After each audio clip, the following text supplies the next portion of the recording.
Hello, everyone. Welcome to our Breaking Barriers Access, Advocacy, and Maternal Health Virtual Wellness Workshop for new moms, experienced moms. I am so excited to be a part of this project. This is a groundbreaking topic, and so I am just intrigued to dive in deep into this topic. This is on behalf of the Able Foundation. My name is Sade Alexander, and I have my pillar intern with me. Hello, everyone. My name is Chloe Alcindor, and I'm a graduating senior health sciences major at Howard University, and I am the Health and Wellness Pillar Intern for the Able Foundation. Woo! Give it up for Chloe. We also have Awab that has been working with us on this project. So, just a little bit about myself. Once again, my name is Sade Alexander. I am the Health and Wellness Pillar Coordinator for the Able Foundation. I attended Cal State Dominguez Hills, where I received my psychology degree, my BA. And then I later completed my master's in social work from Baptist University, so Atlanta. I am currently a parent coach for an organization by First 5 LA. It's Welcome Baby. So I service families within the Los Angeles area. I am really excited to just talk about this topic. I see so many beautiful babies daily. And so it is just a great opportunity to educate our community on what we're learning, what we've researched, and how we can just better influence healthy families and healthy babies. And so we are definitely excited. We will have a raffle. And so I would definitely recommend using the comments section of our, one second. So I would recommend using the comment section for our raffle. And so the way that you enter, you just type in enter. And I will say it throughout the slides. We'll do the raffle at the end. And so the winner will receive a gift card at the end of our presentation. So you don't want to miss that. So make sure you are tuned in and utilizing the comment tab on StreamYard. And click share if you know any mommies within your neighborhood or community. Please share this presentation or this workshop. And it's not just specifically for pregnant women, it's all women, right? And so we want to make sure, even if you aspire to be a mom or you're planning to have children, this is definitely information that you want to keep. And so click share. Please like, comment, share, and enter that raffle so that you can win that gift card. So the objective of our workshop is definitely designed to empower Black mothers with knowledge, practical tools, and cultural responsive support to promote healthy pregnancies, safe infant care, and confident parenting. By addressing key topics such as infant feeding, so we're going to cover safe sleep, bonding, building strong support systems, also maternal mental health. This workshop aims to reduce health disparities, which is strengthening family well-being and contributing to lowering maternal and infant mortality rates in Black communities. And so we want to stand with our African American families in lowering the mortality rate in our communities.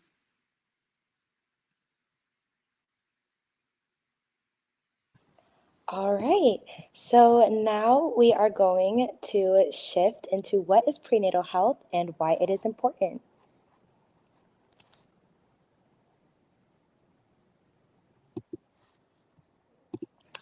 Okay, so starting off, prenatal care is the medical care received during pregnancy to monitor the health of the mother and the fetus. Maintaining a healthy pregnancy is crucial for a healthy birth. According to the National Institute of Health, prenatal care helps prevent complications and inform women about important steps they can take to protect their infant and ensure a healthy pregnancy. Prenatal care and a healthy pregnancy starts with a healthy diet.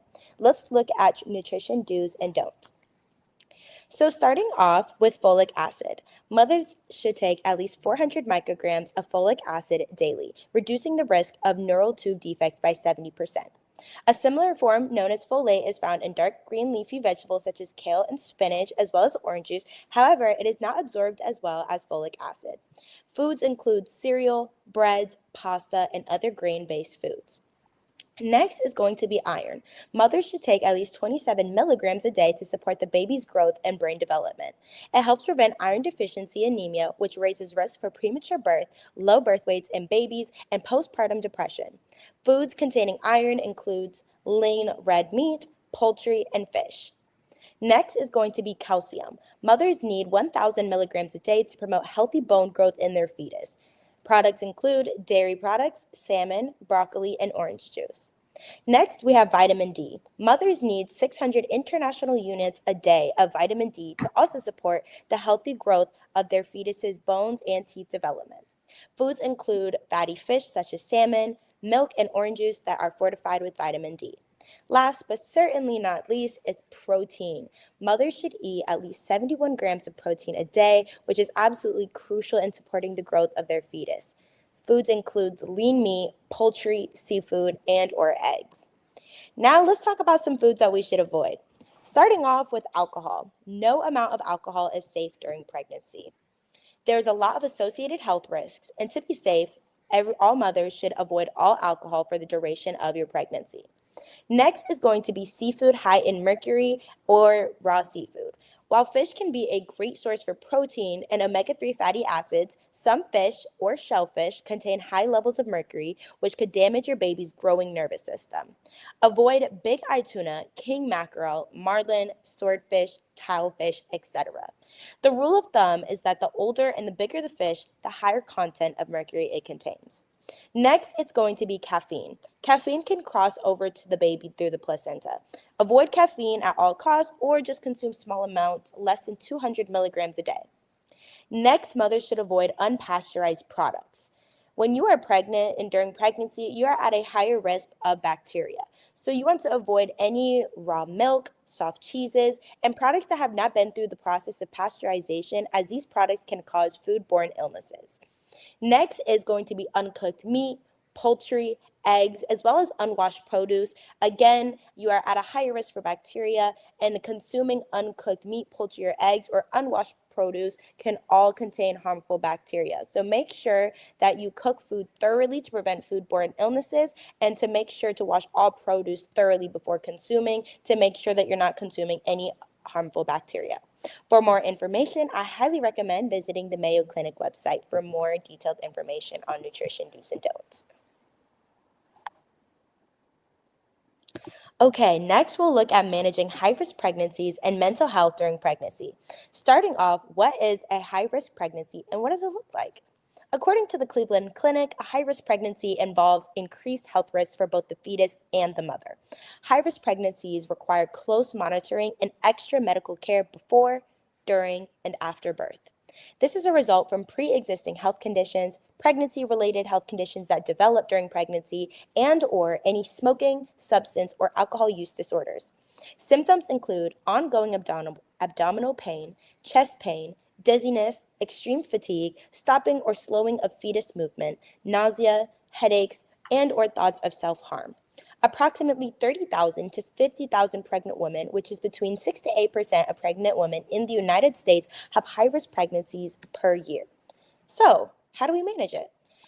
Mothers can manage high-risk pregnancies with closer monitoring from your obstetrician, consultation with a maternal fetal medicine specialist, home blood pressure monitoring, or careful monitoring of medications used to manage pre-existing conditions.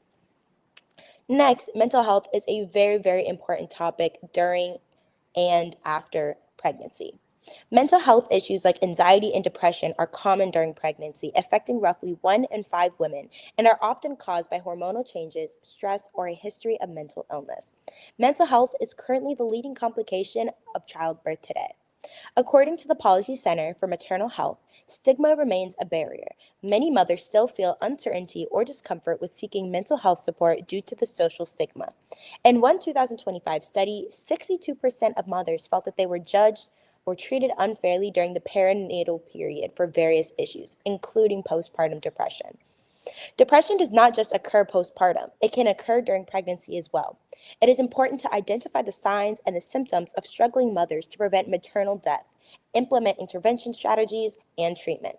Maternal mental health is an extremely impactful and significant, yet often overlooked topic during pregnancy. Passing over to my colleague Awab, he will further explore the details and implications of maternal mental health. Now we're going to be talking about the maternal mental health aspect of this.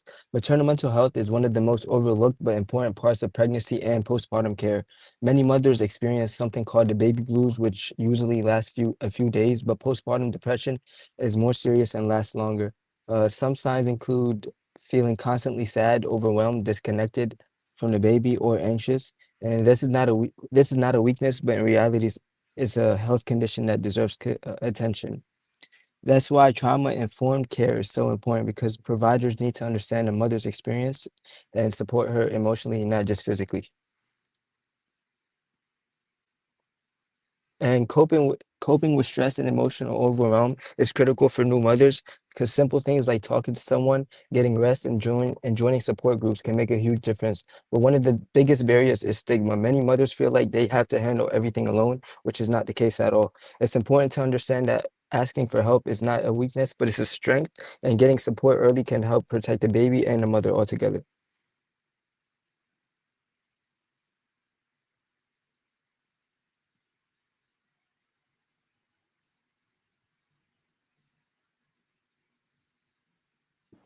All right, next we're going to talk about what actually happens after birth because I feel like nobody really tells you the full picture. So, after delivery, your body enters what's called the postpartum period, which is roughly the first 6 to 8 weeks. You're dealing with bleeding, cramping, fatigue, and hormone shifts all at once, while also adjusting to a brand new role as a mother. About 80% of new moms experience the baby blues in those first few days. I know it can be a lot, but it is completely normal. Recovery looks very different depending on how you give birth. Vaginal deliveries come with sur- Vaginal deliveries come with soreness, perineal swelling, and several weeks of bleeding. C-sections are major abdominal C-sections are major abdominal surgeries, and the incision alone takes about 6 weeks to heal. Either way, strenuous activity is off the table early on. During that time, your body keeps changing in ways people don't always talk about, from postpartum hair loss to night sweats to breast engorgement. Self care here is not optional. Rest when you can, make sure that you stay hydrated, eat nourishing whole foods, and lean on your support system when needed. And one of the most important things that I cannot stress enough is make sure to show up to your follow up appointments. The American College of OBGYNs recommends a check in within 2 to 3 weeks and a full exam by 6 to 12 weeks postpartum. This is where all of the health complications get caught, including postpartum depression, which affects 1 in 5 women and is often missed without proper care. Recovery is simply not linear, however, it cannot happen alone.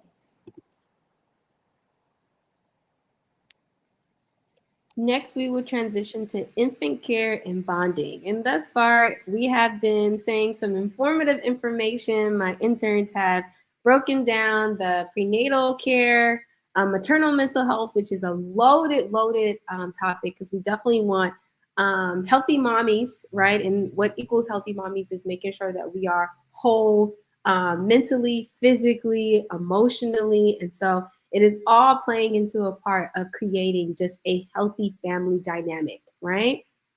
And so as we transition to infant care and bonding, we think about breastfeeding, right? That nourishment for our little ones. And so breastfeeding supports immunity and bonding, which supports matters. And so challenges are common, especially within our African American cultural community. And so sometimes it's not the norm for our moms to breastfeed their babies, right? Sometimes there's the stigma of inappropriate if you see a mom breastfeeding in public, or it's not common, right? The support from our families. And so we want to change that narrative ultimately, right? And so the challenges are common.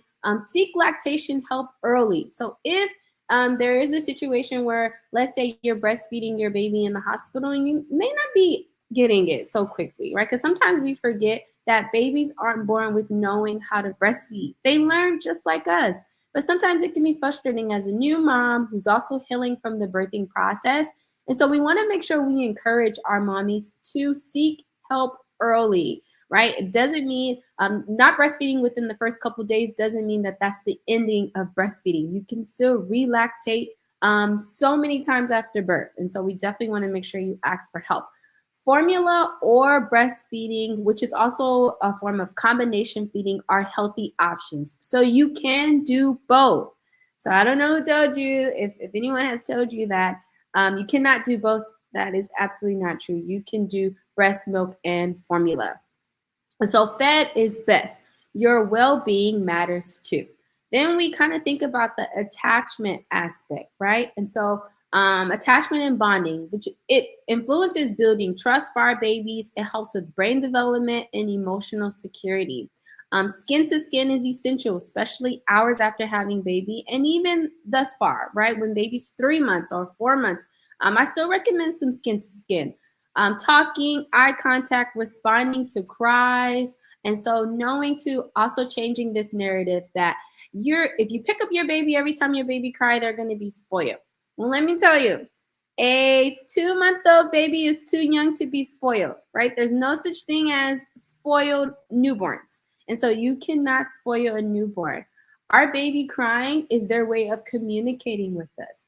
And so that is their cues, right? And so the funny thing that I love to encourage my moms about when working with my clients is babies gives us early cues. And so if your baby is crying, guess what? We've missed all the little cues that they give us. So usually when babies are hungry, they're sticking their tongue out, they're looking for the breast, they're biting their fingers. But if they're crying, right, we kind of miss those early cues. So we definitely want to make sure we're in tune to our baby's language and how they're talking to us. How they're yawning, how they're stretching their arms, their body languages. And so that is definitely going to help us to building a secure attachment. There's two forms of attachment. There's insecure, where our baby doesn't feel safe, and then there's secure attachment, where our babies are feeling safe and loved. And so we want to make sure, especially within our community, that we're building that secure attachment with our little ones. How do you do that? Breastfeeding, that's a great way, right?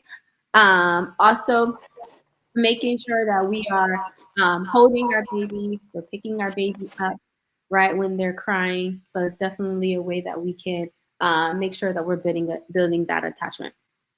Newborn development. So between 0 and 3 months, what are our babies doing around that time, right? It's lifting their head slightly, moving their arms, beginning to smile, recognizing our voice, tracking objects with their eyes. And so we want to make sure when we are building up, implementing infant health and development, that we're talking to our baby, we're giving our baby some tummy time right after 2 months. Making sure that we're kissing our little one and extra cuddles. Okay, so that is a great way to build up that attachment for our little ones. The safe sleep practice. So this is crucial. SIDS is real. So what is SIDS? It stands for sudden infant death syndrome. And it's also known as crib death. So it's when babies pass away, right? And we're not sure why. So that can be whether in a crib, in a car seat. So it's definitely a serious topic. And so we definitely want to make sure we discuss ways to reduce that risk, which is placing baby to sleep on their back, right? Whether it's in a crib or co-sleeping. Now, there is a stigma with co-sleeping. Of course, we recommend baby sleeps by themselves. But if they are sleeping with parents, and then I just recommend practicing safe co-sleeping styles, which is placing your baby to sleep on their back.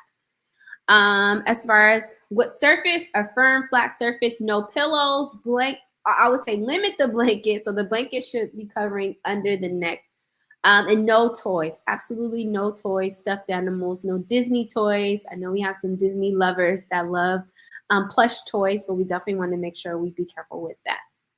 Room sharing, avoid bed sharing, and smoke-free, avoid overheating. So another thing that I see is common is we dress baby and we overly dress baby, right? So baby has on a beanie, hand mittens, 2 shirts, and socks. And what if it's 80 degrees outside, right?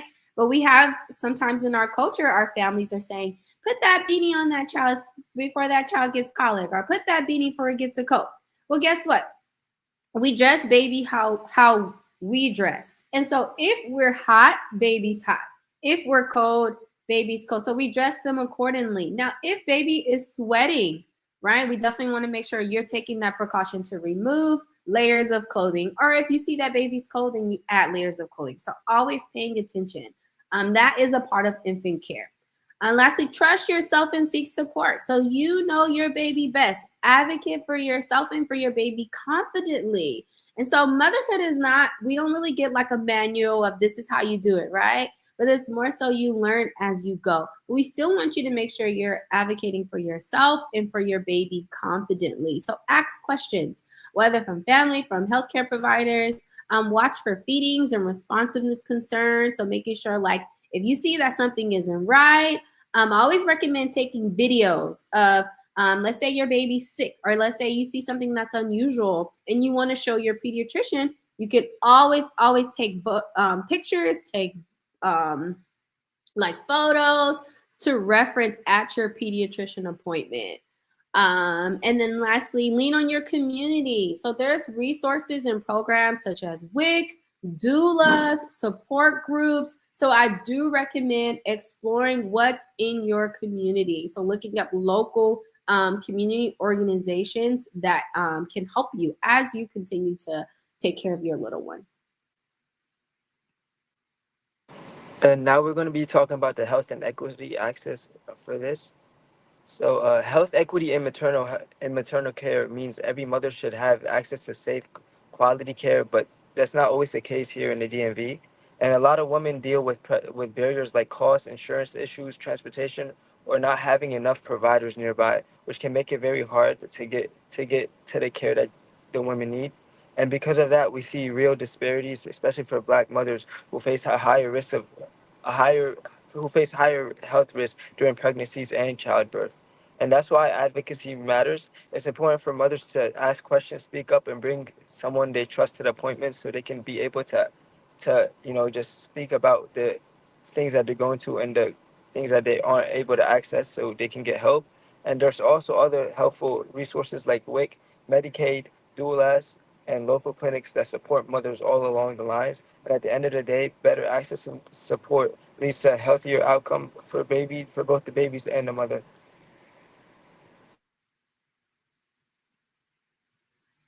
So when thinking about support systems in parenting, I think about the co-parenting and partner support.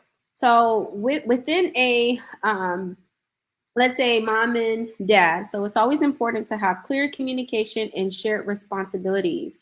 Focus on the child's well-being even if you guys are not together, and set healthy boundaries and expectations. And so we are not mind readers, right? So you have to communicate with your partner to say what you need or what you need support with or what you're expecting. Building your support network. So leaning on trusted family, friends, and community. Connect with doulas, home visiting programs, WIC support groups, as I stated in the other slide. Community care is strength. It is not a weakness. So especially within our culture, I want to kind of influence in changing that narrative. That community care is strength. It is not a weakness to ask for help, whether from a lactation support or lactation consultant, whether from a clinic, whether from a healthcare provider, or even friends or family. Parenting under stress or crisis. So give yourself grace. Parenting is hard. I'm going to say that again for myself because I have a 2-year-old. So give yourself grace. Parenting is hard. But guess what? We can do it. And so focus on safety, routines, basic needs first.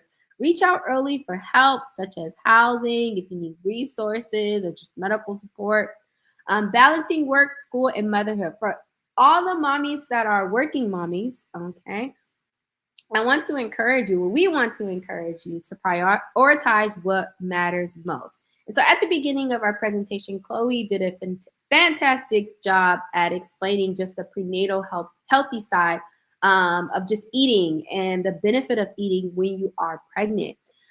But even after you have your little one, if you are breastfeeding, there is an important feature of that too, because your body has to produce that milk. And so, ways to help that is getting the adequate amount of calories. So, you're gonna need to eat, you're gonna need to take your vitamins, you're gonna need to get some sleep. And so, sometimes it's hard to do that when your schedule is surrounded by a little one's schedule. And so, I always like to say breastfeeding is inconvenient. So if no one has told you that, let me tell you that right now. Breastfeeding is very inconvenient, okay? But thinking about the bigger picture, you're supporting your baby, right? So going back to balancing work, school, motherhood, use childcare supports and flexible options when possible. So if you have more than one child, or if you're planning to go back to work after you have your little one, kind of just using that childcare support. And time management plus rest equals sustainability. Okay. So time management and rest. So knowing exploring routines that every day at 8 p.m. or 7 p.m. I'm going to take my little one a bath and then I'm going to get some sleep. That promotes sustainability. Okay. And so we need that, especially for our mental health, emotional well-being, and physical health. So protecting your well-being, your mental health matters for you and your baby. Take breaks, ask for help, and set boundaries. Know when to say no, or know when too much is on your plate. Remember, just like Awab had explained earlier with maternal depression and postpartum baby blues, you're in a very sensitive period, even after you have your baby, right? And so postpartum depression can happen from birth, so right up until you push the little one out, all the way up until 12 months, moms can experience postpartum depression. Even if your baby is 6 months old, or 7 months, or 8 months old, you can still experience postpartum depression. And so taking breaks, asking for help, and setting boundaries, let's normalize that, especially within our African American culture. At this time, we are going to add Dr. Claudia Alcindor to the table. Hello, everyone. Firstly, I am so honored to be part of this amazing guest panel.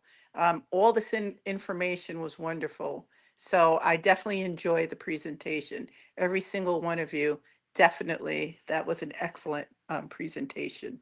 So my name is Dr. Alcindor. So I'm a pediatrician. And the first important thing that I would like to talk about, and this is an important part of the conversation around the pregnancy and postpartum. So, the first thing that we need to recognize about pregnancy is the warning signs and the complications. So, one of the most serious complications that can occur during pregnancy is something called preeclampsia. So, preeclampsia is a condition that can develop during pregnancy or even after delivery, where the mother would complain of like a severe headache, blurred vision, sudden swelling in the hands and face, and basically it's high blood pressure that does not resolve. So now Black women are definitely disproportionately affected by preeclampsia and its complications. And you have heard on the news, the World Health Organizations has declared it as a serious problem, for Black women in terms of, maternal health. So what increases the risk of preeclampsia? So like I said, preeclampsia, it's a constellation of all of headaches, blurred vision, swelling of the hands and face, and that's when the blood pressure is increased. So there are certain risk factors that increases this risk. And that includes, if this is a mother's first time being pregnant, that's a risk factor. Secondly, if the mother is carrying multiple pregnancies, for example, twins or triplets, that increases the risk of developing preeclampsia. Obesity is a risk factor. Family history of preeclampsia and pre-existing medical conditions are also big risk factors, such as high blood pressure, diabetes, and kidney disease. And unfortunately, a lot of these comorbid conditions do exist in, the Black community. So that's why it's so important, as was mentioned by the previous speakers, that we need to take into consideration our diet Your body has to be ready. In other words, for, the pregnancy, or sometimes if, the pregnancy was unexpected, we can still manage, our diet and our health. The other complication for preeclampsia is the ultimate eclampsia. Now, eclampsia, that's when the blood pressure is so severe, it causes, seizures, and it can also lead to strokes. Now, the risk of preeclampsia, once again, I'm seeing it from the pediatric side. Like once the mother delivers the baby, now, if the mother had preeclampsia, the risk for the infant, now you can get a baby born prematurely. You can get something called abruption of the placenta, which affects the mother. So that's when the placenta will separate from the uterus, and then the mother will develop intense abdominal pain and bleeding. And this is definitely a high risk factor for fetal and maternal death, during the pregnancy. So saying all this, it's very important, for someone to monitor, like in other words, find a good doctor who can monitor your blood pressure. And the main important thing is you have to show up for those prenatal visits.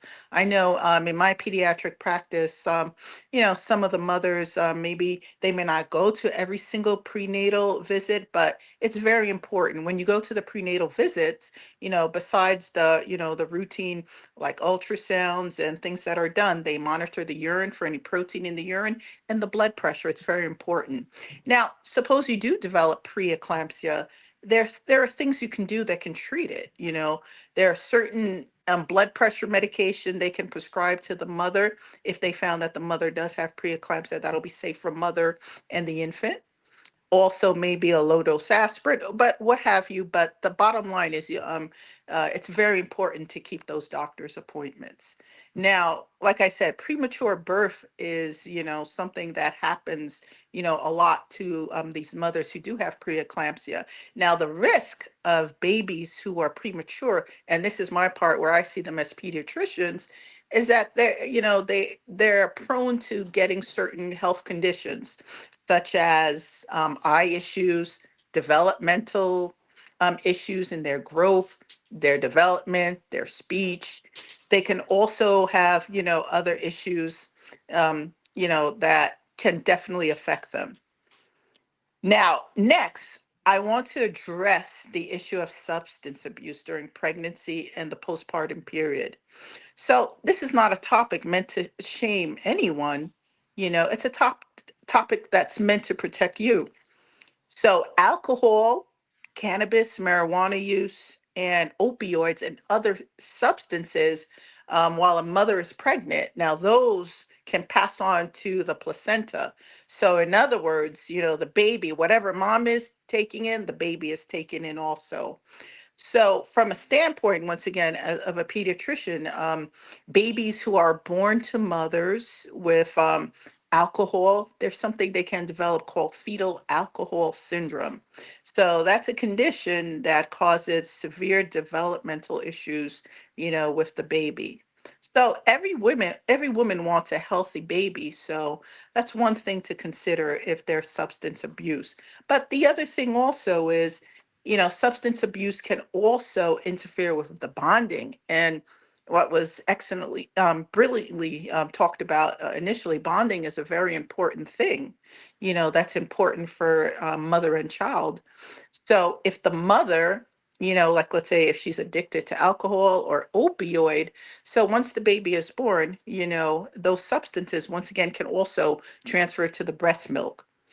So the bottom line is when you do go to your doctor for these prenatal visits, they do ask questions, any cigarette use, smoking, illicit drug use. Don't be ashamed or embarrassed. Just be honest and tell them, because there is help. There is help, for the mothers. It's I know it's not easy sometimes if someone is addicted to a substance, but they also have to know the complications that can develop, as a result. The baby can have a bad impact on that. Now, the other third thing I would like to talk about is domestic violence and maternal safety planning, because pregnancy is actually one of the highest risk periods for intimate partner violence. So abuse can escalate during pregnancy and then, and after when the baby is born. And this is all due to stress, and sometimes the person maybe want control, and then the woman is definitely more vulnerable. So signs of a partner who like controls your medical appointments, who isolates you from your family, makes you feel unsafe, if any of that resonates with someone that then I guarantee you there are confidential, resources out there. Don't be afraid to tell your doctor, if you know someone or if you're the victim, of abuse. I know in our clinic we do have social workers that are very helpful. And if it gets to the point where the mother is scared, there are safe houses and different, safety nets that can help the mother and the child at risk. And finally, reproductive planning and birth spacing. So, research shows that pregnancies spaced too closely together, typically less than 18 months apart, carry a higher risk for both mother and the infant. Now, that's because during pregnancy, of course, you have all these hormones that are, included and to help you develop a healthy baby.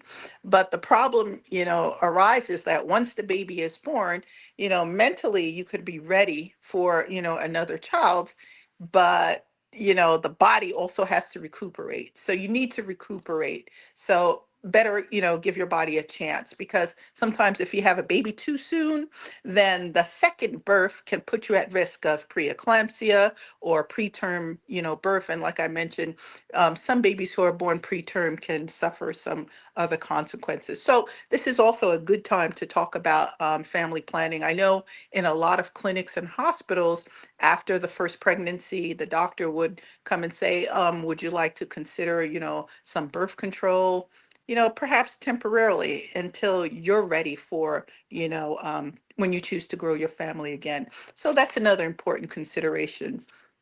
So I wanted to leave you with this. Black maternal health is not just a statistic. So it's personal because it's about your mother, your sister, your friend, and one day it could even be about you. So getting that support and finding the right doctor, the right provider who can help you, who you feel comfortable discussing everything in your life, that's important. So don't be afraid to talk to your doctor. And to be honest, there's no stigma, because as a doctor myself, I'm interested in the health of, the patient. And then whether it be, also, although I see infants, newborns, I am concerned about the mother, because if the mother is not healthy, is not happy, she cannot be a good, provider for her child. So the bottom line, don't be afraid to ask. There are resources out there to help you. And very important in this period of Black maternal health, be an advocate for yourself. If you feel something is odd with your pregnancy, you're not feeling right, a headache that doesn't seem to resolve, monitor, take your blood pressure, go to your doctor. Many times you can just, walk in, or if you really feel bad, don't be afraid to go to the emergency room, because this is very, very important. The statistics are really high, in terms of Black maternal death. And if we can encourage every single woman who is pregnant, especially Black women, to take into consideration about their health, whether it be, physical, mental, we must do that. And on that note, I definitely thank you for allowing me this opportunity to talk, and I enjoyed the whole session. Thank you. Thank you so much, Dr. Elsendor. I'm trying to look for my clapping, my applause. Thank you so, so much.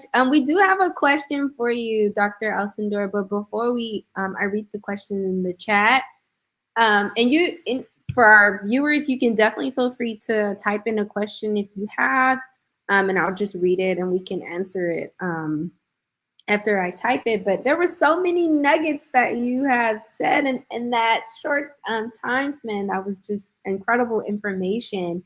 there was a question that I wanted to ask of how do you navigate the child spacing? Because I know typically it's a year, right? That healthcare providers recommend waiting to have another child. And so, how do Mhm. you navigate the child spacing requirement with, let's say, your partner who may not understand um, just how your body, how women body heals, and just different things like that. So, what would you recommend as being a healthcare provider? How would you recommend we handle that conversation with our? Oh, okay, excellent, excellent topic. Now, as a pediatrician, I do see the newborns, and then many times, I would say 90% of the visits, the dads come along with the mom, for the first child. And, that's when I do my anticipatory guidance talk. And then I talk to, in other words, ideally, it's best if the father comes into at least not every visit, but at least one or two visits. I think let him get a clear understanding. Sometimes it helps if the spouse, the person here, or the man, boyfriend, whatever, if he hears it from somebody else. So usually, what I do is, I try to tell them the dangers, of what can happen, with a birth that's too soon. So, birth control, that's when we bring up the topic of birth control and, the importance of that. I know a lot of times they say, oh, it's cute. I want, the this baby to have a sibling. We say, no, that's fine. That's great. But just think about, the mother, just think about what can happen to her in terms of her medical health. And then if she's not around, like let's say if they have a baby too soon, then the mother can suffer all these other complications of preeclampsia. She may not be, in the best health to take care of two kids, So I think the best thing is to try to have the partner come to at least one or two of the sessions, whether it be with your OB or with the pediatrician. And that tends to help because I find that men, they're more open, they listen more if they hear it from somebody else. They may not, totally, listen to the spouse or, the woman, but sometimes if you can bring them together, that can help. Beautiful. Thank you. Thank you. And then I have a question in the chat. Mhm. It says, as new mom, are there signs need to, oh, thank you. As a new mom, are there signs need to monitor if infant is needing medical attention? Example, baby cry constantly. How can you differentiate normal cry versus cry for help needing medical attention? This is a great. Okay. Excellent, excellent question. So, we get a lot of that, for new moms. Yes, babies will cry. So, what I like to tell them, okay, so if you have a newborn, a baby, that's crying uncontrollably also. Let's say you fed the baby, the baby should not be hungry. Or if, you change the baby and then the baby really, should be comfortable, but if you see a warning signs, if you see any change in feeding patterns, in other words, like if the baby, always took like 2, 3 ounces and then all of a sudden is latching, or if the baby is breastfeeding, is latching less, doesn't, is not interested in feeding, that's a warning sign. Two, fever. Fever in a newborn is anything higher than 100.3. Or even if the baby does not have a fever, if the baby looks extra drowsy, extra sleepy, that's a warning sign. The other thing is breathing. Now, babies normally breathe, to the stomach, that it may appear fast, but if you notice that the baby is breathing faster than usual, which we call retractions, or if the nose is flaring in and out, that's a warning sign that the baby is having breathing issues.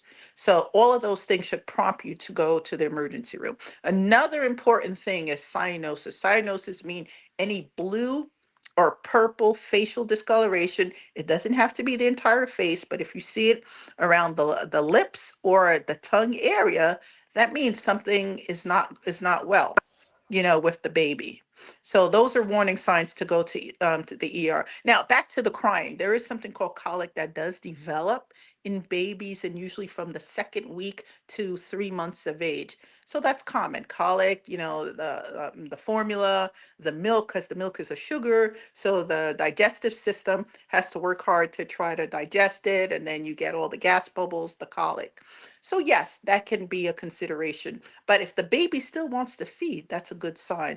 But not feeding well, like I said, or if you see the stomach appears distended or any blood in the stools, that should prompt you to seek medical help from your pediatrician. And then breathing, respiratory issues, go straight to the ER.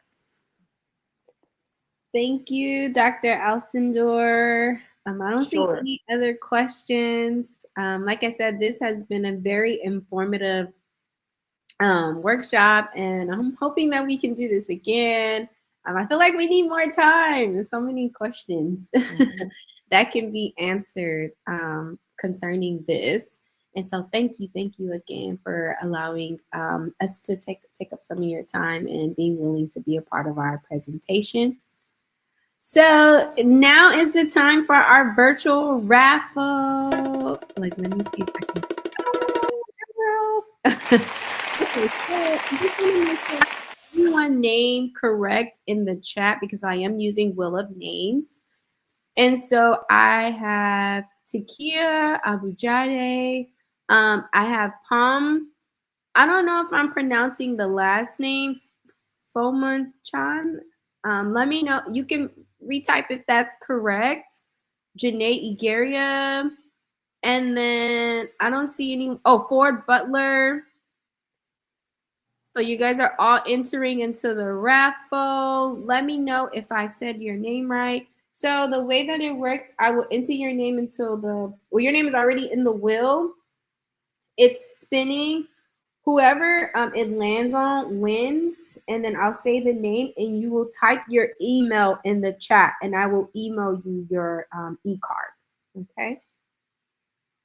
So let's see.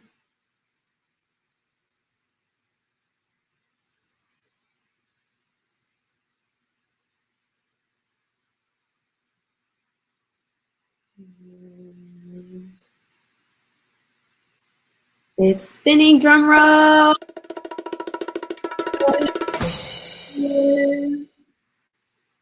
Ford Butler. Ford Butler. You can see that. I don't think you can see that. Ford Butler. So Ford Butler, I don't know if you're still on. Can you email me? Oh, Palm Ichin. Okay. Oh, okay, Chloe, that's your mom. Hi, mom. You can email me your email, and then I'll do another one. So I'll do another raffle. So we have 2. So hold on tight. Don't walk off just yet. I don't know if Ford is still on. Ford Butler. If you're still on, can you type in your email? And then I'm going to do another spin.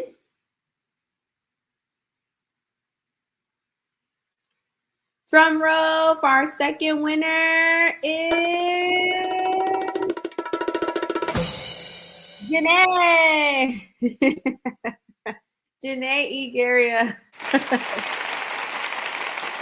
So, congratulations to our 2 winners. Ford Butler, I am going to email you your e-cards, and Janae Igaria, I will email you. Please put your email in the chat right now. On behalf of the ABLE Foundation, we thank all of you for tuning in. And if you're planning to rewatch it, thank you for clicking. And also, I encourage to share this presentation. This is so informative, especially within our community. And so we definitely want to make sure that we normalize having these conversations, right? And so I kind of think of when thinking of a family dynamic, especially with maternal health, is thinking about a healthy mom equals a healthy baby. And so we want to make sure it's a parallel process, right? And so if we take care of mom, we take care of baby, right? And so we definitely want to make sure that we continue to promote that life cycle, that circle of life. But thank you. If you want to stay connected with the ABLE Foundation, you can screenshot our number. You can screenshot the email so that we can stay connected. Thank you again to my amazing interns, Chloe and Awab, who did a fantastic job at researching this topic and creating such a informative wellness workshop via virtual. So thank you guys so much. Take care. And the winners of our raffle, I will email you. Wait, let me take a picture. I will email you right now your Eve gift cards. And thank you so much. Have a good one.